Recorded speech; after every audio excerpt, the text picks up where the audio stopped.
অনেকে স্বপ্ন দেখে হুজুর বিয়ে টিয়ে করে না, স্বপ্নে বিয়ে হয়ে গেছে। আছে না নাই? এত আসতে বললেন জোরে করে, আছে না নাই? অনেকে স্বপ্ন দেখে টাকা পয়সা কিচ্ছু নাই, স্বপ্নে কোটি টাকার মালিক, কোটি কোটি টাকার মালিক সে হয়ে গেছে। স্বপ্ন আছে না নাই? স্বপ্নে কিছু ব্যাখ্যা বলবো সবাইকে, শুনবেন সবাই ইনশাআল্লাহ। অনেকে বলে হুজুর স্বপ্নে দেখেছি আমি নামাজ পড়ছি, তাহাজ্জুদ পড়ে একেকার একটা অবস্থা, কিন্তু রিয়েল লাইফে সে এক একটা নামাজ পড়ে না, ছিল কিনা? দেখেন, কিছু কথা বলি স্বপ্ন নিয়ে, খুব গুরুত্বপূর্ণ একটা বিষয়। এই জ্ঞানটা অর্জন করে যাবেন তো ইনশাআল্লাহ। এত আসতে বলেন জোরে করে ইনশাআল্লাহ। আমি খুব খুশি আপনাদের উপরে যে আপনারা মনোযোগ দিয়ে শুনছেন, আলহামদুলিল্লাহ। এটা শেষ পর্যন্ত থাকবে তো ইনশাআল্লাহ। অনেকে স্বপ্নে নামাজ দেখেন, এরকম হয় কি হয় না? অনেকে স্বপ্নে দেখেন বিয়ে করে ফেলেছে, এরকম হয় কি হয় না? দেখেন, স্বপ্ন এটা এমন একটা জিনিস যেটার বাস্তবতা সবসময় ঘটে না, ঠিক কিনা? আবার কিছু কিছু স্বপ্ন মাঝে মাঝে বাস্তব হয়ে যায়, চিল্লায় কম, ঠিক কিনা? স্বপ্ন এটা রিয়েলিটি, এটা সবসময় হবে এটা কেউ বলতে পারবে না। তো স্বপ্নের যে ব্যাখ্যা, এই ব্যাখ্যাটা কখনো কেউ নিশ্চিত বলতে পারে যে এটা হবেই হবে।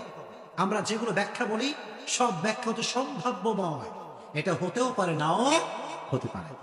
কেউ যদি স্বপ্নে নামাজ পড়তে দেখে, কয়েকটা কোয়ালিটি রয়েছে, শুনবেন সবাই ইনশাআল্লাহ। কেউ যদি দেখে আমি স্বপ্নে দাঁড়িয়ে নামাজ পড়ছি, ব্যাখ্যার মধ্যে এসেছে তাকে রহমত দিবে একজন, তিনি কে? এই ব্যাখ্যাটা আসছে খাব নামার ভেতরে, গ্রন্থের নাম হচ্ছে খাব নামা। আর আল্লাহ তাআলা একজন নবীকে স্বপ্নের ব্যাখ্যা শিক্ষা দিয়েছেন। নবীটার নাম কি? যেরকম নবীটার নাম কি? ইউসুফ আলাইহিস সালাম। ওয়ালিনুআল্লিমাহু মিন তা'ওয়িলিল আহাদিস। আল্লাহ তাআলা একমাত্র ইউসুফ আলাইহিস সালামকে স্বপ্নের ব্যাখ্যা শিক্ষা দিয়েছেন। সুবহানাল্লাহ। কেউ যদি দেখে আমি বসে বসে নামাজ পড়ছি, তাহলে রোগ বালাই হওয়ার আশঙ্কা বেশি, রোগ বালাই হওয়ার আশঙ্কা বেশি। কারণ মানুষ যখন বসে বসে নামাজ পড়ে, তার শরীর কি ভালো হয় না খারাপ? কথা বল, খারাপ। আমি অসুস্থ, হুজুর দাঁড়াতে পারবো না, বসে বসে নামাজ পড়বো, লোক আছে না নাই? আচ্ছা। আর যদি কেউ দেখে আমি শুয়ে শুয়ে নামাজ পড়ছি, সেক্ষেত্রে তার মৃত্যুর আশঙ্কা বেশি। কিসের আশঙ্কা বেশি? মৃত্যুর আশঙ্কা বেশি। দ্যাট মিনস একটা সম্ভাব্যময় একটা ব্যাখ্যা। কেউ যদি দেখে স্বপ্নে আমি শুয়ে শুয়ে নামাজ পড়ছি, ব্যাখ্যা এসেছে, তার সময় বেশি দিন আর আসলে বাকি নাই। কারণটা হচ্ছে, যখন কোনো ব্যক্তি শুয়ে শুয়ে নামাজ পড়ে, এটা তার লাস্ট স্টেজ। কোন স্টেজ?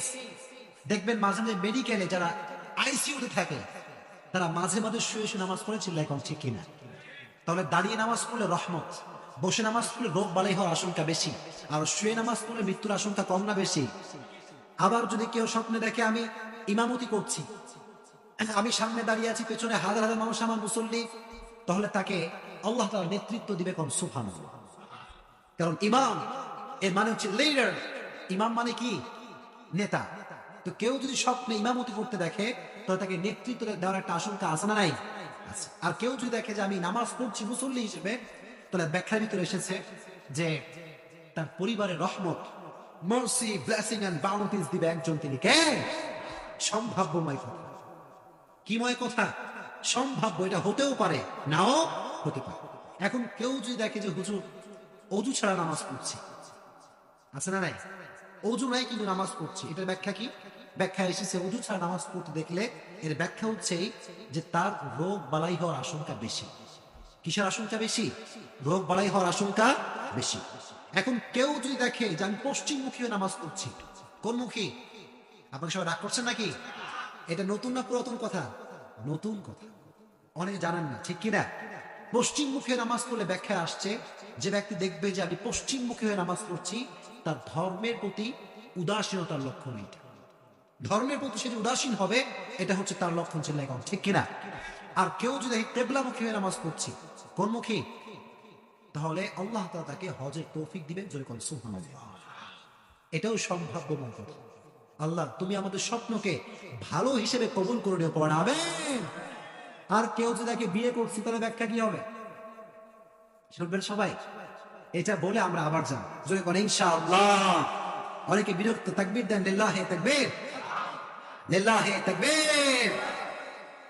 কেউ যদি দেখে স্বপ্নে বিয়ে করছি, খাবনামায় তাবির এসেছে, ব্যাখ্যা এসেছে, এটার এক্সপ্লেনেশন হচ্ছে যে অচিরে তাকে ধন সম্পত্তির মালিক বানাতে পারে একজন, তিনি কে? যেরকম তিনি কে? এর কারণটা উল্লেখ করি কোরআন থেকে। আল্লাহ বলেছেন ওয়ানকিহুল আয়ামা মিনকুম ওয়াস-সালিহিনা মিন ইবাদিকুম। আল্লাহ বললেন ইয়াকুনু ফুকারা আয়ুগনিহিমুল্লাহু মিন ফাদলি। আল্লাহ বললেন গোলাম শোনো, তোমার কাছে টাকা নাই, সম্পত্তি নাই, কোনো সমস্যা নাই, যদি আজীবন টাকা পয়সা চাও বিয়ে করতে হবে, বিয়ে করলে টাকা পয়সা দিবে কে? আল্লাহর কন্ডিশন ইয়াকুনু ফুকারা আয়ুগনিহিমুল্লাহু মিন ফাদলি। If you don't have any ability, let's get married with anyone. Allah subhanahu wa ta'ala will give you lot of ability on subhanallah. এটা হচ্ছে হারফের শর্ত। আল্লাহ বলেন বিয়ে করবা, তোমার গোটা জীবনটাকে রহমত, মার্সি, ব্লেসিং এন্ড বাউন্টিস, টাকা পয়সা, ধন সম্পত্তিতে ভরপুর করে দিবে একজন, তিনি কে? আল্লাহ তুমি আমাদের সমস্ত স্বপ্নকে ভালো স্বপ্ন হিসেবে কবুল করে আমিন। ইউসুফ বলল শোনো, একজনকে হত্যা করা হবে, একজনকে সুজানো হবে, আর একজনকে বাদশার খেদমতে কবুল করা হবে। ঘটনা তাই ঘটলো। ইউসুফ বললেন হে যুবক, তুই যখন বাদশার খেদমত করবে তখন বাদশাকে বলো যে একজন যুবক জেলখানায় বন্দী আছে, সে খুব মাজলুম, অত্যাচারিত, সে তুমি একটু স্মরণ করাই দিও। কিন্তু তাকে শয়তান ভুলিয়ে দিল, সে বলতে ভুলে গেল। এভাবে অনেকদিন কেটে গেল।